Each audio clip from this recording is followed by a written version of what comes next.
Here at the Canadian Club, we have always been a forum for public figures, thought leaders, and decision makers to share their ideas and inform the most relevant and compelling conversations of our time. We are dedicated to encouraging debate on the issues that matter to this city, this province, and this country. The Canadian Club is one of the most important podiums anywhere in the world that a Canadian can speak to, tell Canadians what it is that they think, develop those thoughts. And so I want to thank you for that very, very much. Please join me in thanking our esteemed panelists today. Through our programs and events, including our youth and young leaders programs, our diversity partnerships, our joint events, and our media and social media opportunities, we offer you access to dynamic political, social, and business figures from abroad and right here at home. The platform from which the eloquence of Canada has flowed all of that time, whether it be business, education, politics, sports, arts, and culture. If someone wants to say something to Canadians about this country and about the future of this country, this is the venue you choose. Good afternoon, Canadian Club members and guests. What a privilege it is here to be with you in person today. I certainly hope for those of you in the room that you enjoyed your meal and took advantage. I think it was clear that everyone was taking advantage of the time to reconnect with old friends and possibly make some new ones as well. My name is Joseph Lowe, President of Canadian Club Toronto, and I'm very delighted to be your host today. I appreciate those of you who have taken the time to join us online, thanks to the AV services of Van Valkenburg Communications, as well as livemeeting.ca.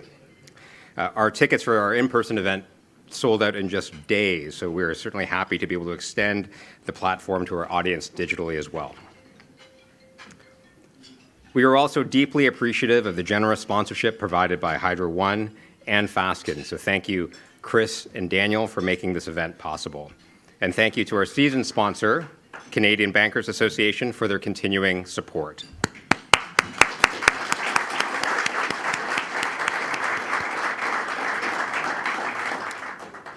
I'd also like to thank Canada's Forest Trust and ESG company planting smart forests to take action on climate change with the power of nature. I'm pleased to share that our partnership will reduce the carbon footprint of our entire season of Canadian Club Toronto events. And now for our program. Preparing for our conversation today, I was struck by the clarion call in Prime Minister Trudeau's mandate letter to the Minister of Natural Resources, and I will quote here. The science is clear. Canadians have been clear.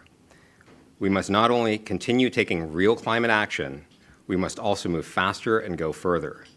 Building a cleaner, greener future will require a sustained and collaborative effort from all of us.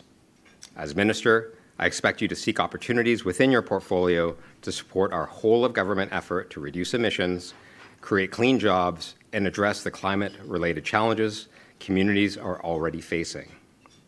So as a Canadian and a father of two young boys, I can't wait to hear how Minister Wilkinson will be answering or is already answering this call. And so, what questions do you have for Minister Wilkinson? You will find in the room Q&A cards right on your tables and a pen. Feel free to fill those out. We'll pick them up and get them to the front for moderation, to our moderator, Dan Moulton. And for those of you joining us online, you can do the same. Hit the question button on the right-hand side of the screen, and we'll funnel in your questions that way as well during the broadcast. And now it's my pleasure to introduce our speaker. The Honourable Jonathan Wilkinson has the right stuff to lead a complex governmental portfolio that requires collaboration across multiple ministries to realize the more than 23 deliverables in his mandate letter. That is truly impressive. That is exactly 20 more things than I can handle at any one time. For the past 7 years, he has represented North Vancouver on Parliament Hill. Minister Wilkinson's previous portfolios make him a natural for his current role. He has served as Minister of Environment and Climate Change and Minister of Fisheries, Oceans, and the Canadian Coast Guard. During his career in the private sector, he worked with companies that were dedicated to the development of green technologies. He was CEO of both Quest Air Technologies and what is now known as BQE Water. His senior leadership role with Nextera gave him deep experience in the energy and environmental tech sectors. After Minister Wilkinson completes his remarks, my colleague, Canadian Club Director Dan Moulton, will join the Minister in conversation and also to moderate your questions. Mr. Minister, the Canadian Club podium is yours.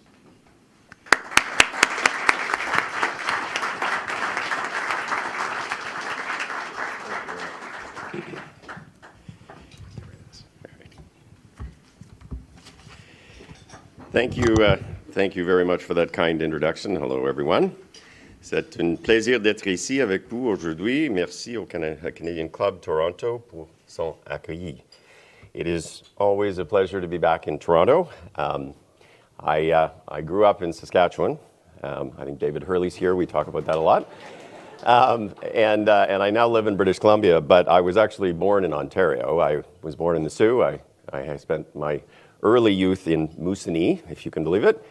And I actually spent a number of years living here in Toronto working for a company called Bain & Company, and so it's always nice to be back here in Toronto. I want to begin by recognizing that we are meeting on the traditional and ancestral territory of many nations, including the Mississaugas of the Credit, the Anishinaabe, the Chippewa, the Haudenosaunee, and the Wendat peoples. I would also like to acknowledge that Toronto is covered by Treaty 13, signed by the Mississaugas of the Credit, and the Williams Treaties signed with multiple Mississaugas and Chippewa bands. I also want to recognize one of my colleagues who's here in the room, Nathaniel Erskine-Smith, who is a fantastic representative for beaches here in Toronto and helps me regularly to ensure that I'm doing the right thing in Ottawa. Regularly, so. Let me start this discussion by saying that I believe that Canada is uniquely placed to take advantage of the major areas of growth that are going to be driven by the transition to a low-carbon future. What we need at this moment in our history is a thoughtful, collaborative, and ambitious economic strategy that will create wealth and good jobs in every region of this country, while ensuring that we meet our ambitious and necessary climate goals.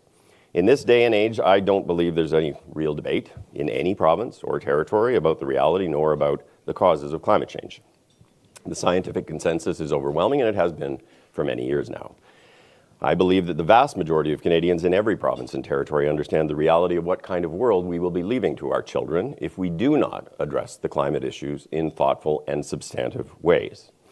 I also believe that in each and every province and territory in this country, our citizens are looking for their leaders to get on with building an economy that will serve our needs and will protect the planet for the long term.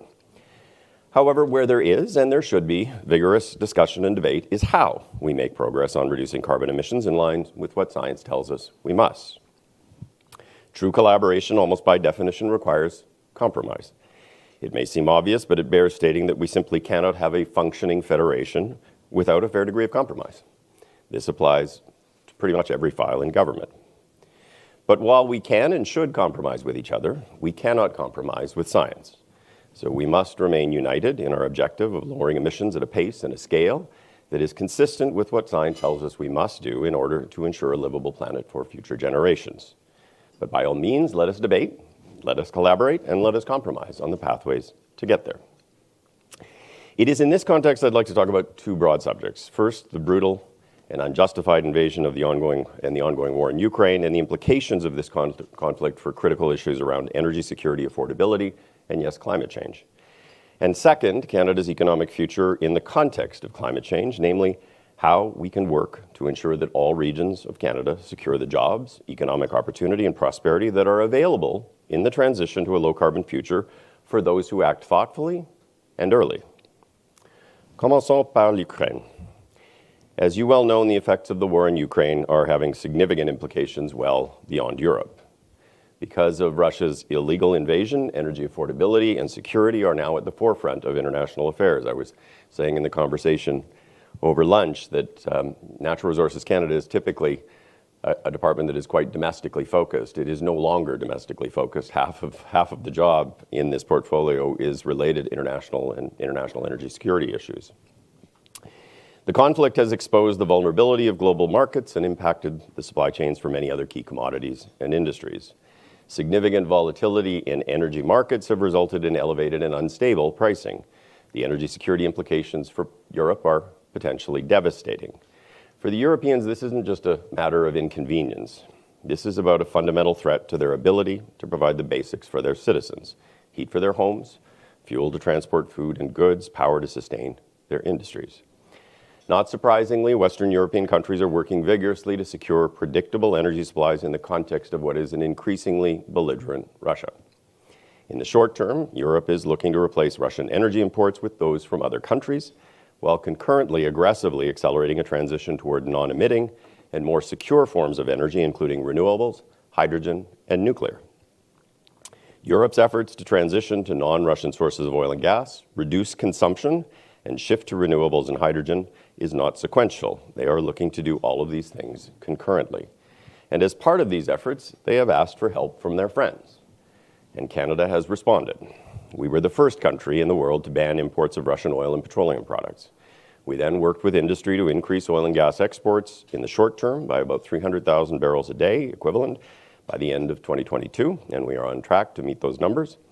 Europe has also asked us to look at how Canada could potentially assist with liquid natural gas and hydrogen from Eastern Canada, which is why we have established active working groups with Germany and with the European Union. I should also note that liquid natural gas from the west coast of Canada can also assist our European friends by providing enhanced supply to global markets, which essentially will allow the displacement of gas and more gas to be available to our friends in Europe, even though we are shipping largely to Asia. LNG Canada, which is currently being built, will do precisely this. It will be one of the world's lowest GHG emission intensity LNG projects. A second BC LNG facility, Woodfibre, has also received regulatory approval and offers an even lower emissions profile because they use electricity to liquefy the gas. Beyond LNG, we are also assessing Canada's ability to enhance the export of other strategic commodities that have typically been provided by Russia and Belarus, including things like potash and uranium. And we are discussing actively opportunities to assist with nuclear energy with a number of European Union members. Given these undertakings, there are some who have raised questions about how tackling energy security and addressing climate change can be reconciled. And to that, I would just say that, of course, we need to respond to the calls for assistance from our European friends. But, of course, we also need to ensure that we stay focused on aggressively addressing the existential threat that climate change poses. To posit that Canada can do only one of these two critically important things represents, in my mind, a failure of leadership. Indeed, Canada is presently assessing and discussing what more it can do to assist our European partners, but we are doing so in a manner that accounts for and seeks to minimize additional domestic emissions and ensures that any net additional emissions fit within the context of our climate commitments to our international partners. As a nation, as a people, surely we can walk and chew gum at the same time. We can help our European friends in the short term and achieve our ambitious and vital climate goals. And we can address both in a manner that seeks to keep energy affordable for Canadian families. J'aimerais également partager quelques réflexions sur la transition énergétique. I find that there is often a distinct lack of clarity about what the energy transition is fundamentally about and the role of hydrocarbons fuel through this process. In virtually all forecasts, global demand for oil is projected to be relatively flat through 2030, potentially even 2035, before we start to see a decline in the consumption of oil associated largely with the deployment of zero-emission vehicle technology. And while the volume of oil consumed globally will eventually decline significantly, even in the International Energy Agency's 1.5-degree scenario, the world will still use about 25 million barrels of oil in 2050. That's about a quarter of the oil we consume today. What will change is that by 2050, we're going to stop burning oil and gas. In a net zero world, significant amounts of oil will continue to be needed, but will be used in non-combustion applications such as petrochemicals, asphalt, lubricants, solvents, and waxes. Similarly, for natural gas, the IEA forecasts the demand for natural gas in 2050 will be half of what it is today, but again for use in non-combustion applications such as ultra-low carbon hydrogen production. At the end of the day, the cause of climate change is not fossil fuels themselves. It is carbon emissions associated with the production and the combustion, or the burning, of fossil fuels. Beyond the need for very significant increases in the use of renewables and other forms of non-emitting energy, the reality is that there will continue to be a role for some level of hydrocarbons post-2050. And during the coming 30-year period of transition, during which some volume of hydrocarbon combustion will continue to exist, and even beyond 2050, when we have largely eliminated fossil fuel combustion, countries that focus on producing hydrocarbons with ultra-low production emissions are likely to be the last producers standing, which underlines the critical economic necessity of taking strong action to reduce emissions from Canada's oil and gas sector. Let me just reiterate that point. Aggressive action to reduce emissions from the production of oil and gas is critical for any producing country that wishes its resources to be relevant in the energy transition and in the coming low-carbon future. So Canada can and must seize the economic opportunities of the energy transition to a low-carbon future and ensure an affordable and prosperous future for all Canadians, all against this geopolitical, climate, energy, and economic backdrop that I've just discussed. Even before the events of the last few months, the global economy was changing, and it was changing very rapidly, and that change is only going to accelerate. Around the world, financial markets are increasingly pricing climate risk into investment decisions. Smart money is flowing away from assets that are not compatible with the transition to a net zero world and towards opportunities that are. Just as any successful business must be capable of interpreting and reacting to changes in the business environment if it wants to succeed, countries must also be capable of thoughtful response and action to sustain and enhance their level of prosperity. It is in this context that Canada can choose to be a leader in the global shift, or we can let it happen to us with all of the attendant consequences of being a late mover. As the world moves towards a lower carbon economy, a key question on which we must collectively focus is how to build on Canada's comparative advantages in a manner that will create jobs, economic opportunity, and prosperity. My job, as I see it, is to work with folks like you to determine how to best utilize the abundance of resources, technology, and experience that exist in this province and in this country, and pursue those opportunities that will drive significant job creation and economic growth. To remain competitive and drive economic growth over the long term, we have to think about economic opportunities both sectorally and regionally. Opportunities from a sectoral perspective will come from new products that enable a low-carbon future, such as critical minerals, hydrogen, electric cars and buses, battery technology, renewable energy, low-carbon building products, small modular reactors, and other clean technologies. And regionally, each province has a relatively unique mix of their own natural resources, so the economic opportunities available to them, and therefore the approaches to a clean energy transition, will be different across the country. What are huge opportunities in Alberta are different from what those are in Ontario or in Nova Scotia. What we need is a plan based on comparative advantage, one that aligns the efforts of resources of all levels of government as well as the private sector, a plan that also respects the rights and the interests of Indigenous people. Canada needs such a plan that acknowledges the reality and the urgency of climate change, a plan that looks to seize the emerging opportunities. We cannot and should not pretend that climate change does not exist, and we should not also pretend that one can simply rely on technology to save us. As somebody who spent many years as a leader in the clean technology sector in this country, I am very well aware of the importance and the power of technology in addressing climate change and in growing a sustainable and prosperous economy. However, I'm also very much aware that technology on its own is not a climate plan. We should be very clear that simple slogans such as technology, not taxes, represents not only a fundamental lack of understanding of both the reality and the urgency of climate change, but also a fundamental lack of understanding of what is required for Canada to sustain and enhance its prosperity in a low-carbon world. Let us all be very careful about simple slogans and reckless economic prescriptions that look backwards in time rather than forwards. Building a strong and thriving economy is why we recently launched what we call the Regional Energy and Resource Tables.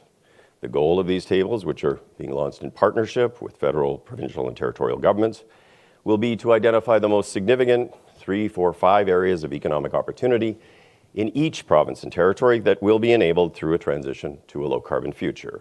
Unique opportunities that can truly move the needle from an economic perspective, not the 35 different things that we could be talking about. We are using a phased approach to start these tables with the intent of having tables underway in every province and territory in this country by early next year. We started the process with 3, British Columbia, Newfoundland, Labrador, and Manitoba. On October 12th, we launched 5 more tables in a second phase with the Yukon, Northwest Territories, Prince Edward Island, Nova Scotia, and New Brunswick. And this morning, I am very pleased that Minister Smith and I were together in Darlington to announce that it is that we will be starting a table with Ontario. Through these tables, we will seek to establish joint goals, to align the resources that we both bring to the table, to identify areas where additional resourcing may be required, and to discuss how we better align and optimize existing regulatory and permitting processes. We will be seeking engagement with Indigenous leadership and key stakeholders, very much including industry and labor. Such strategies will enable us to better articulate the capital, labor, and skills requirements of key future areas of growth and give Canadians greater clarity on what we mean when we say the energy transition. In essence, it will enable a better discussion of what is often described as the just transition by enabling us to have a better collective understanding of and plan for the necessary labor requirements of the low-carbon world. At times, there are some who have underlined concerns about the potential for displacement of workers as we go through this low-carbon transition, and as oil and gas begins to play a less significant role as a driver of economic growth. But if we step back and if we think about the enormous economic opportunities that are available to Canadians, I will tell you my greatest fear is not that we will have excess labor, but quite the opposite, that we will have a shortage of labor to address all of the big opportunities that are available to Canada and to Canadians. By establishing a regional table between federal and provincial governments, we can ensure that the two levels of government are pulling in the same direction towards a clearly defined set of priorities, which I think is something, to be honest with you, Canadians want us to be doing. Through this process, we can align regulations and bring to bear the financial resources of both areas of government. Beyond key areas of opportunity, a key focus for these tables will be discussions relating to how we build a low-carbon grid that will support decarbonization and provide the fundamental underpinning for the growth of low-carbon industries. As I noted earlier, the commercial opportunities presented by the global transition to net zero come from a variety of sectors, critical minerals, hydrogen, etc. But they all have something in common. They are each enabled by a reliable, affordable, and non-emitting power grid. The net zero world is going to be built on clean energy. So as we transition to that net zero world, a power grid that provides clean energy to homes and businesses when they need it, where they need it, and at a reasonable price is a massive competitive advantage. We are already seeing this vis-a-vis our American friends, where Canada has a grid that is about 82% emissions free. That is not true in the United States. And certainly some of the mandates that have been secured recently for battery manufacturing, for example, are a function of the fact that we have clean electricity and that people who produce those batteries can actually market those batteries as essentially zero carbon. There is, of course, the remaining 18% of our grid that needs to be decarbonized, and as Canadians know all too well, there are energy affordability concerns, particularly in certain parts of the country, that need to be addressed. But the most pressing challenge ahead of us is scale. If we are to simultaneously decarbonize and grow the Canadian economy, we need more clean power. We need a lot more clean power. As Canadians replace their oil furnace with electric heat pumps, we need to provide them the clean power to make those heat pumps work. As Canadians plug in more and more EVs in their garages overnight, we need to provide the clean power to charge those cars. As Canadians look to grow and decarbonize warehouses, office, factories, work sites, and more, we need to provide them the clean power to do so. And as we look to become the provider of low-carbon products to the world, including products that exist today, but can be done in a manner that is far lower carbon, which will make them far more marketable on the international stage, like steel and aluminum, we need a lot more non-emitting power to do it. The building out of the clean grid across Canada at the pace and scale necessary to enable the energy transition is an enormous undertaking. I actually view it as a nation-building project akin to the building of the railway. However, unlike that project, this significant undertaking clearly must be done with the participation of Indigenous peoples and must seek to advance the interests of everyone in Canada. Such a grid will need flexible energy sources available at all times to meet variations in demand. And even as we build up renewables, baseload sources of energy will need to be part of the mix. To achieve our climate and our economic goals, Canada must be open to the deployment of all non-emitting technologies and energy sources, but clearly each must be capable of competing from an economic perspective. Nuclear power is one source that can help address the future demand gap and help us reach our climate targets. And that is why I was very pleased this morning to join my friend and colleague, Minister Smith, at Darlington to announce federal participation in the very first commercial small modular reactor project in Canada. In closing, it is clear that the global economy is changing, and it is changing because the science of climate change tells us that it must change. And by playing to our historical strengths and acting thoughtfully and strategically, it will become a sustainable and inclusive natural resource-driven economy. Canada is uniquely placed to take advantage of major areas of growth that will be driven by the transition to a lower carbon future. But clearly what we need at this moment in our history is a thoughtful, collaborative, and ambitious economic strategy that will create wealth in every region of this country while ensuring we achieve our ambitious climate goals. I am committed to working with you and folks like you across this country to build this more sustainable, affordable, and prosperous future. So my thanks very much for having me today. Merci beaucoup.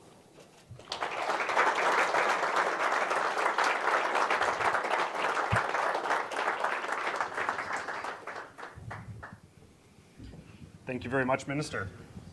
So just a reminder, please do fill out your question cards on the table if you would like a question posed to the Minister. Minister, I'll start, if I could, with some of your early comments about the global security situation and our allies in Europe. Your comments today, I think they echoed a lot of what we heard from Minister Freeland a couple weeks ago at the Brookings Institute in Washington. And I think she talked about it with a lot of urgency, and she compared the need of our European allies right now to their decision to allow European COVID vaccine manufacturers to honor their contracts with Canada, and said we have to show the same generosity. We have to respond with the same urgency and fast-track energy projects here in Canada. Could you speak a bit more about what that means and what perhaps the government's going to do to address skepticism that might exist in the market about fast-tracking those projects right now? Yeah, I would say a couple of things. I mean, to be honest with you, this is something Mr. Freeland and I talk about a lot. And I was a little surprised by the reaction in the media to the Brookings speech because, to be honest, it's not inconsistent with many of the things that many of us have been saying for quite a while. It is clearly the case in this country that we need to find pathways through which we can develop projects more rapidly than what we have been able to in the past. And it's not that other countries haven't had similar experiences than we have in terms of these kinds of things. I will tell you, when I meet with Secretary Granholm, the American Secretary of Energy, she often tells me how they look to our environmental assessment process as a model because we can actually get mines permitted and they cannot. So it's not like other people don't have those challenges. The challenge that I think that we have going forward is, A, in the short term responding to Europe, but in the longer term, it's about actually being able to get projects moving at a pace that will actually allow us to do the things that we need to do to address climate change. And I would use mining as a great example of that. Right now in Canada, it typically takes us at least about 12 years to go from beginning to mine opening. On the international stage, it's actually worse. It's 15 to 18 years. If it really takes us 12 years to develop a new lithium mine or a new graphite mine or a new copper mine, we will not have sufficient quantities of the minerals that we need to actually build the cars that are required to actually get rid of the emissions in the transportation sector. So we have to figure out how to do things better and go faster. It is something that we have challenged ourselves with. The first step is ensuring that we are abiding by the regulatory timelines in the Impact Assessment Act that we put into place. And I will tell you that is something I am very focused on. But it's also trying to figure out ways in which on the federal side we can do things more rapidly. And there is a whole process that we have working interdepartmentally to try to optimize that. But it's also these regional tables where we have federal processes and we have provincial processes. And every province has their own regulatory and permitting process for these kinds of projects as well. And often we are in a situation where the federal and provincial processes work consecutively rather than concurrently. And part of the whole process here, and it's something I know Minister Smith and the Ontario government are very interested in, is how can we actually find ways to not cut corners from an environmental perspective, not cut corners in terms of discharging our obligations to Indigenous peoples, but do things far more efficiently to get to an end state that actually allows us to make decisions on progress, on projects. On the European thing, I would just say, look, we are responding. We have responded. We are responding. I talk to my German counterpart very often and my European Union counterpart. I met with the Polish ambassador last week, and their interest is actually on a transition towards nuclear. Others, it's about hydrogen and renewables. We are certainly working with respect to some of the issues on liquid natural gas. We are very live to that, and I think it is incumbent on Canada to do everything it can to try to help our European friends in what is a crisis for them. Thank you. You know, I would say that a lot of your supporters would have seen this federal government as being, among the national governments in North America, it's sort of carrying the mantle on climate leadership since 2015 up until this year. And that has, in some ways, been drawn into question by the passing of the Inflation Reduction Act, right? There is a huge amount of demand now, south of the border, for action on clean technology. And there's skepticism or concern, I would say, in Canadian business communities about Canada falling behind, given the capital flow demand that comes from the passing of that act. What is Canada going to do, perhaps a bit of a preview on the fall economic statement, what is Canada going to do to make sure we don't fall behind? So, I mean, let me say first and foremost that I certainly and the government welcomes the Inflation Reduction Act. You know, and I do think it's important that people pause and reflect. For the last 7 years, this government has aggressively pursued the development of a plan and begun to implement many elements of that plan in order to address the climate issue in a manner that actually is consistent with trying to create an economy that will be strong in the future. The United States for 6 years did very little on the climate plan at the federal level. It's not true at the state level. Some of the states have continued to move on. And so it is great that they've done it, but let's also remember that there was a long period of time where nothing was done. And so there are big chunks of the Inflation Reduction Act which are essentially catching up to many of the things that we've done. I think it's also important for understanding that the Americans are using one tool, right? In Canada, we have looked at a balanced approach where we are using pricing of pollution, which is the most efficient way to actually drive down emissions in a manner that actually incents innovation. We've used regulatory tools around phasing out of coal and around the clean fuel standard and a number of other things that essentially create regulatory requirements to drive change. And we have actually spent money. In the United States, they've made a decision they're just going to spend money. And that is because they have a different legislative architecture in that country, and that's the way in which President Biden could move forward. So there are some areas where you actually have to look at the full basket before you and assess whether there is a competitiveness impact or not when you actually look at the full basket of things. But it's also true to say that there are some areas in the Inflation Reduction Act where they've gone beyond what we have. And some of those areas, I would say, we view as being strategic for Canada.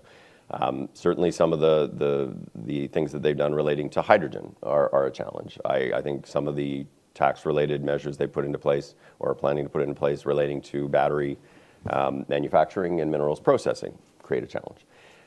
And so there are a few areas like that where, you know, I think Minister Freeland has been clear and I've been clear that I think we will need to respond. I'm not going to tell you when we're going to respond, but we will need to respond because at the end of the day, we want to ensure that there is a competitive place for folks to make investments in Canada. But I also would say I was speaking with some of the folks in the White House after the IRA came out, and what I said to them is, we salute the work that you've done. You have now created a playing field in some areas that is not level, and we are going to have to look at how we level that up. But let's not get into a game where now you then go higher, and then we go higher, and then you go higher, and then we go higher. Like at the end of the day, there is a big enough market here for Canada to succeed in the hydrogen space, for the Americans to succeed in the hydrogen space, for Canada to actually have some of the minerals processing and the battery manufacturing, and for the United States to have some of that. And at the end of the day, we need to be working on this together. I think that is something that they do understand. And I think one of the positive things about the part of the energy transition is Canada has more levers in this world too. The Americans need our critical minerals, and so there is greater leverage on the part of Canada than perhaps we may have had in some areas in the past. I want to pick up on hydrogen, because you mentioned it a few times, and I have a number of questions from the audience about hydrogen and what the government's hydrogen strategy looks like. And I understand you're a hydrogen car owner yourself, so interested to know a bit where you see hydrogen factoring into the energy transition, blue, green, otherwise. How do you see that factoring? And you know, what is it like on a personal level to be participating in that? I'm interested in knowing. So you're going to have to cut me off probably. I like talking about hydrogen. So I used to run a hydrogen company and was involved in both industrial and in sort of future, or at that point, future-oriented applications of hydrogen. I actually think hydrogen is, again, we have to be very clear that there are no silver bullets here, right? There are a number of different solutions to different problems. Hydrogen actually is a solution to a number of them, I believe. I think there are ways to help us both do some short-term decarbonization and in the longer term to actually fully displace hydrocarbon fuels in a bunch of applications. Like I would say, I think hydrogen has a big role to play in heavy-duty transportation. I think it has a role to play in the context of home heating. It's certainly a cleaned-up version of hydrogen in place of what they do right now with natural gas, has a huge role to play in a range of industrial applications. Canada is extremely well situated, I would say, in terms of hydrogen. We have an abundance of the resources and or the technologies that can actually produce hydrogen, and in different parts of the country. On the East Coast, where we spent a lot of time with the German Chancellor and Vice Chancellor, it's about onshore wind and offshore wind producing hydrogen to export to Europe. In Western Canada, particularly in Alberta, it's about actually finding pathways through which you can actually get rid of virtually all of the carbon from natural gas. And I will tell you there are a range of technologies that can actually do that. You have to continue to do work in the upstream to reduce those emissions, but ultimately you can get to ultra-low carbon hydrogen from natural gas. And I will tell you the Japanese and the South Koreans and others are very interested in that. Here in Ontario, I think the pathway through small modular reactors is a pathway through which hydrogen becomes a reality, or a potential reality here, as both a domestic opportunity and as an export opportunity. And I think with hydrogen, you need to be thinking about both. We have to build domestic load. It can't be an industry that's only based on export. We have to build a domestic load. We need to create initially these hydrogen hubs that actually create that kind of load. And then we actually need to be thinking about how we can help other countries. Europe will never produce enough hydrogen for itself. It is going to need to import it from somewhere. Why not Canada? Japan is never going to be able to produce enough hydrogen for itself. Why not Canada? So I do think that there are real opportunities. But again, back to what I said in the speech, we have to be strategic. We have to actually be on our toes. You can be sure that our friends in Australia and other countries are thinking about that too. Got it. A lot of questions on nuclear power. Obviously, big announcement this morning at Darlington. You also spoke at the Canada Nuclear Association I believe it was last week, and you were really speaking in no uncertain terms about the role that nuclear needs to play in the transition. Some commentators have said this is a pivot for the government. I mean, Heather Scotfield had a piece this morning saying just that. Yeah. Is that fair? I don't think so. I mean, again, I read Heather's piece and I thought it was interesting because I didn't say anything that different, I don't think, than what I said when I was Minister of the Environment. Look, if you think about the electricity grid and the requirements that I talked about, it's not just about decarbonization, it's about doubling or tripling generation capacity. Some of that certainly comes from renewables, from wind and from solar. But I would say, there's not enough, you will never be able to build enough wind and solar to actually do it with just those two. And battery storage is not at the stage, from a large-scale perspective, that you can actually assume that you can get rid of baseload sources of generation at this stage. We have developed most of the hydro resources in this country. There are probably a few areas where there's still some available hydro to be developed, but the big hydro developments have happened. And so if you think about the available sources of baseload power, they're relatively limited, right? Mm-hmm. And certainly some are looking at putting carbon capture on natural gas power plants. That's possible. And hopefully that is something that can succeed, at least in the short to medium term. But you know, when you think about the scale of the electricity generation challenge, nuclear is going to have to be part of that mix. But I would also say, I think folks in Ontario are very comfortable with that because you've used nuclear power for a long time. I think people in New Brunswick are very comfortable with that because they've known nuclear power for a long time. I think there are parts of this country that have zero experience with nuclear power, and for them it's a bit scary. If you went to British Columbia and you asked them about nuclear power, I don't think you'd get the same answer as you would from Ontario. And so I do think there's a broader conversation, and maybe that's what was different about the speech that I gave, is we need to actually have a more transparent and fulsome conversation with Canadians about the options that are available, and that nuclear power is an important part of that going forward. And we need to be very transparent about the biggest issue that people are concerned about, which is nuclear waste. You know, we can't pretend that issue doesn't exist. We actually have to have an adult conversation with Canadians about how we're going to manage that. Canada actually manages it probably better than almost any country in the world, but we have to have an adult conversation with people. We can't sweep these kinds of issues under the carpet, or we do that at our own peril. A number of questions about Indigenous equity, and you've mentioned it throughout your remarks today in the answers to questions as well. You know, I think broadly I would say, as a casual observer, the electricity sector seems to have been a leader in this, right? Hydro One, our sponsors today, announced recently a 50-50 partnership with Indigenous equity moving forward on new projects. What work needs to be done on the critical minerals development side and other parts of the natural resources in Canada to see leadership there? So I think it's an excellent question. And I would say, and it actually, I probably should have said it before, it goes back to some of the issues around trying to ensure that good projects can move ahead, is we talk a lot in this country about reconciliation, and often we talk about services, water on reserve. We talk about governance.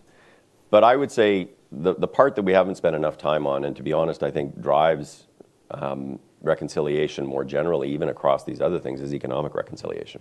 It's about creating an economic base that enables communities to actually provide for themselves and to have jobs and economic opportunity for the kids that live there. If you think about mining development, where a mining company proposes to go into the traditional territories of an Indigenous organization, a First Nation, and proposes to develop a big mine. And out of that, they are promised, 10 jobs and some funding for a community center. It's no wonder why many folks would say, well, why would we agree to that? But if you can find a pathway through which Indigenous communities actually have a seat at the table, that they actually get long-term sustaining economic benefits, and they have a voice in terms of how the project gets structured, it changes the nature of the conversation.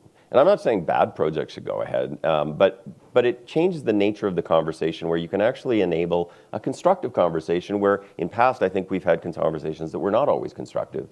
Mm-hmm. And so we are looking very much and working very hard on financial tools that would enable First Nations participation or Indigenous participation in many of these kinds of projects going forward. And that could take the form of loans or loan guarantees or even in some cases equity, although I think probably loans and loan guarantees would be the preferable sort of pathway. Our focus very much is that. Part of it's about reconciliation, part of it's about ensuring that good projects can go ahead so that in a manner that actually is consistent with Indigenous perspectives. I think it's a critically important issue. And there are, I would say, certainly the power sector has started down that path, and it's great. I would say, even the oil and gas sector has started down this path. I don't know if you saw the Enbridge announcement a few weeks ago. But it has to be, something that we're thinking about more generally and creating mechanisms that will enable those kinds of conversations. Great. You spoke at the outset of your remarks about a consensus in Canada on the science of climate change, and I think broadly you're right. The politics there, though, seem a bit more problematic than at different times over the last, the tenure of the government, let's say. Certainly, we're hearing from the opposition on a daily basis about the carbon tax. Affordability is a top issue on the mind of Canadians right now with inflationary pressures and interest rates. What are you sort of looking at right now as a government in the context of that political moment, right? When Canadians are feeling those affordability pressures and a conversation about carbon pricing? So I find the debate in the House of Commons a little frustrating at times. What I would say is affordability issues are obviously very important. And they're important particularly for people who live on more modest incomes. It's not like everybody doesn't feel some of those pressures, but it's most acute for people on modest incomes. And certainly the price of energy is part of that. It's not the whole thing, but it's certainly part of that. And so, we need to be thoughtful and responsive to that. I would say one of the pinch points, irrespective of the price on pollution, is home heating oil in mainly Atlantic Canada and in some parts of rural Canada, where, given where the price of oil has gone, it's much more challenging and much more expensive for people to heat their homes. We need to respond to that. We've started to do that in a manner that is about trying to help them move towards electrification, which will lower their costs. So we just announced $250 million for that, and my view is we need to do more as we move forward. But we also need to be thoughtful about how we implement policies in a manner that actually does address that affordability issue. And, I know that some in the House of Commons like to try to create a certain impression, but the way that we structured the price on pollution, and I was part of this, was to directly address the affordability issue. Like, it's a price signal. It's a price signal to try to incent behavior change. But the money goes back. The money that is collected goes back in the form of rebates, and 80% of Canadian families in provinces where the federal system applies get more money back than they pay.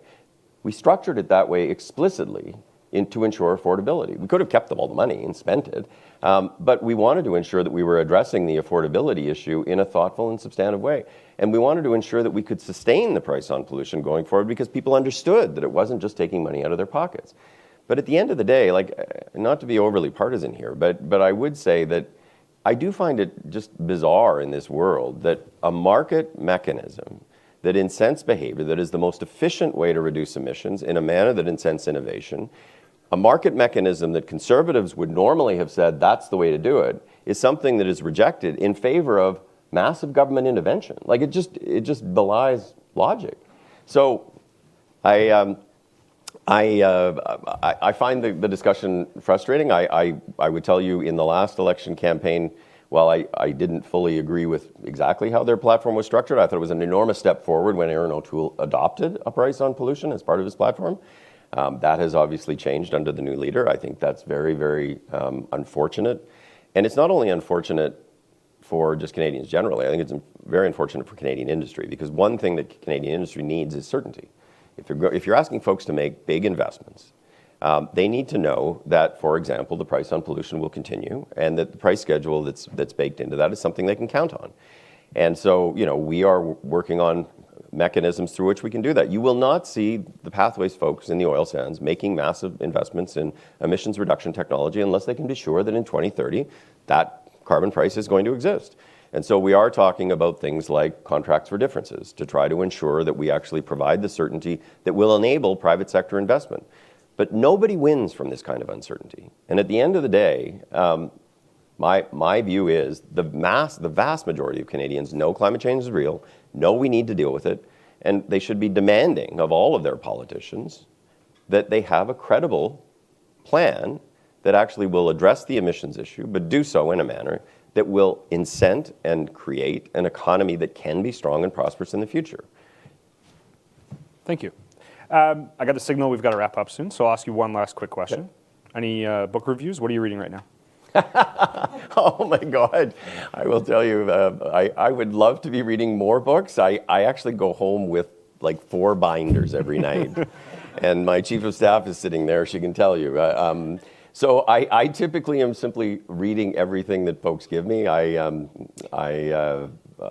was given a book yesterday that I am going to read, but I haven't read anything in the last couple of months other than the stuff that actually comes at me. A lot of briefing books. Understood. Yeah. All right. Thank you very much, Minister. Okay, thank you. Thank you.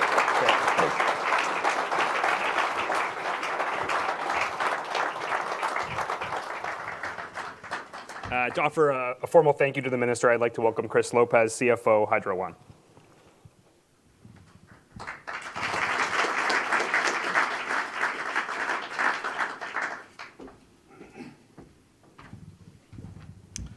Okay, I could see the passion there, Minister Wilkinson, and your deep knowledge of the power industry and the transition is admirable. Minister Wilkinson, thank you for your inspiring remarks on the energy transition and the opportunities for Canada to show leadership, not just provincially, federally, but globally on the international stage. The 2 announcements you made today are certainly encouraging. The first one this morning in terms of support for the SMRs, small modular reactors, will help us not only in Ontario, but to take that technology across Canada and then ultimately across the globe. As you heard earlier on, mostly in Eastern Europe, are very interested. And the second one is in regard to the Ontario government entering the roundtable. I think there's nothing better than identifying what's unique about each province and then encouraging them to come to the federal table and work out the unique solution that will be required for them to be successful in the new global economy. Hydro One is very pleased to be a lead sponsor today. We share your commitment to enabling the energy transition. As you know, Ontario already has a great story. I heard you say around the 80%. Well, with over 90% clean electricity, we're attracting businesses who are striving to meet their net zero targets. And I agree with your comments around we have a unique proposition here in Ontario to bring EV manufacturers. We already have the vehicle manufacturing capability. We've got a very clean grid, and now we've got the minerals to supply that, which I do believe is the competitive advantage because they will come in short supply. The Chinese were very good at monopolising it, and Ontario has been gifted with a really good opportunity here. As an industry, we expect to see more change in the next 10 years than we've seen in the previous 100. Daunting, but also very exciting. Coming from a background in both mining and power utilities, I'm excited to see how together the 2 industries can and will enable electrification and the clean economy in Ontario, Canada, and globally. As we look ahead, it's critical that we have the necessary infrastructure in place to electrify our economy so we can enable customer expectations and carbon reduction goals. In Ontario, Hydro One is developing critical transmission projects to support growing demand, electrification, and the supply chain for electric vehicles, which I spoke about earlier. Building new transmission requires Indigenous participation. I heard your comments today and I couldn't agree more. And we are proud to have recently announced a new industry-leading 50-50 equity partnership model with First Nations, true partnership where they're at the table with an equal say, for all new capital transmission line projects with a value exceeding $100 million. As we look towards the next decade, a decade of change and innovation, or change through innovation, in support of the energy transition, we are excited to work with governments, customers, Indigenous communities, and industry partners as together we create our clean energy future, a better and brighter future for all. Thank you again, Minister.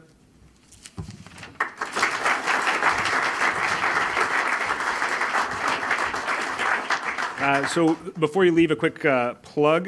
First of all, I'll say one more time, thank you, Minister. We really appreciate you being here today, and thank you for taking questions. That is always a highlight of these events. One final round of thanks to our sponsors at Hydro One and Fasken.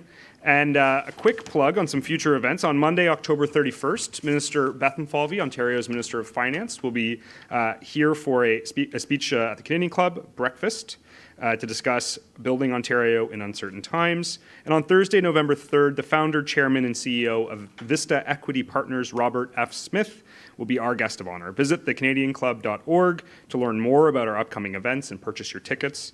It's our vision to be the podium of choice for relevant and provocative conversations, connecting the business community and promoting an inclusive and prosperous Canada. We aim to achieve this at every event. Thank you for helping make this possible. We hope to see you again soon.